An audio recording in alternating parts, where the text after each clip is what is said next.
Hello everybody and welcome to Poland Daily Travel. I'm Will Richardson and it's good to see you. Behind me is one of the seminal buildings on one of the seminal sites in the entire country of Poland. In fact, we're on the island of Ostrów Tumski, which is where Poland began. This particular building was built in begun construction in 968.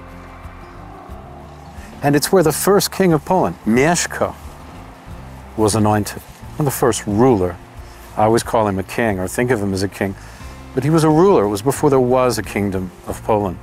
Of course, the first king of Poland was Bolesław. And the remains of both of these kings of Poland can be found in this building behind me, in the sarcophagi. There is a sarcophagus for each one. It's an immense building, as you can see. There are 12 different chapels, an enormous amount of religious artifacts. It's an extraordinary place. It's a place that Poles revere. Gniezno, also not far from Poznan, and this particular place. We talked about in Gniezno, where the Slavic brothers, Rus and Czech and Lech, saw the eagle and went their separate ways. Later they reunited, according to the legend. They reunited and they came back to Poznan. And Poznan gets its name from the Polish word Poznań. Poznań, to meet, because the three legendary brothers met here again in front of, not in front of this building, but somewhere on this island. That's the idea.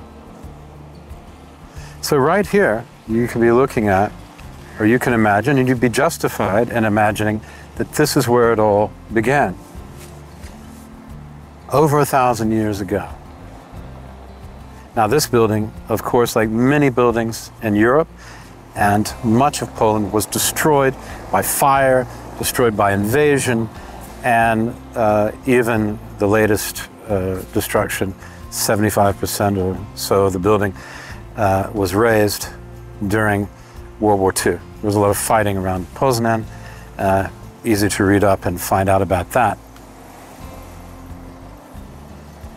So there it is. This is holy ground for Poles. This is where it all started, with Mieszko being the first leader of Poland and also buried inside. This interesting modern building behind me is the interactive museum of the history of this particular part of Poznan. Remember that the cathedral, just here on Ostrów Tumski Island, you go over this bridge, the Jordan Bridge, which this fellow is just coming across, and you come to the village of Środka. It was named that in the old days because it had a Wednesday market, Środa. So Środka was the name of it. And there you are. Hello? and there you are. It's a very, very picturesque little neighborhood, and it's the oldest neighborhood in Poznan, because this is mostly taken over with religious buildings and the like today. So this is the oldest proper neighborhood in Poznan. If you want to find out the history of the beginnings of Poland, you go into this building right over here. You can enter, there's an old Prussian fort, which makes the gate just down here, and you cross over this glass-covered bridge, and symbolically, you go from one island to the next, and you literally bridge history, early history of Poland. So here was the ecclesiastical side, the religious side, the foundation, spiritual foundation, and here was the first city of Poznan, right across the bridge. This is where it all began. 968 was the founding of the cathedral. So the second half of the 10th century, over 1,000 years ago.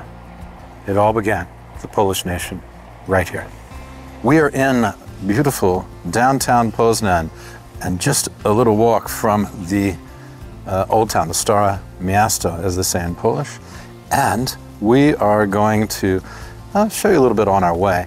And then when we get to the Stare Miasto, there's so much to do in Poznan. We're just going to concentrate on that area. And you will see that, starting with the old town, you will see some amazing pictures that we took last night. Those are not library pictures. Those are our pictures we took last night. We stayed up right till the end of the evening, making sure that we got really, really good pictures for you. We're about, I don't know, maybe a 10-minute walk, a little less from the, depending on how fast you walk, and if you jog, probably 4 minutes from the old town. This is our hotel, a nice little hotel, just in a side street, and very good price, and it was really nice staying there. What swell people they were, and the rooms were modern and nice, and so that was a very relaxing evening. Also had a very good Indian meal. You can get everything here. An excellent Indian meal yesterday. Okay, come on. There you are. Well, I'm just walking down Poznan Street. This is a big pedestrian shopping area, and straight on we'll come to the old town square. So it's a very nice walk. This fellow we got to stop and talk about. This is obviously not a real guy, but it's actually a, because it's a statue. That's what I meant.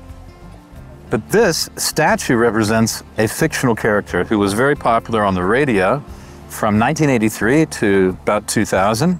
The creation of these two fellows, it's written right here, Juliusz Kubel and Marian Hogash. His name was Old Marek, Stary Marek. And, well, he looks pretty solid, I would say, for a fictional character. At any rate, I have a bicycle kind of like this in Warsaw.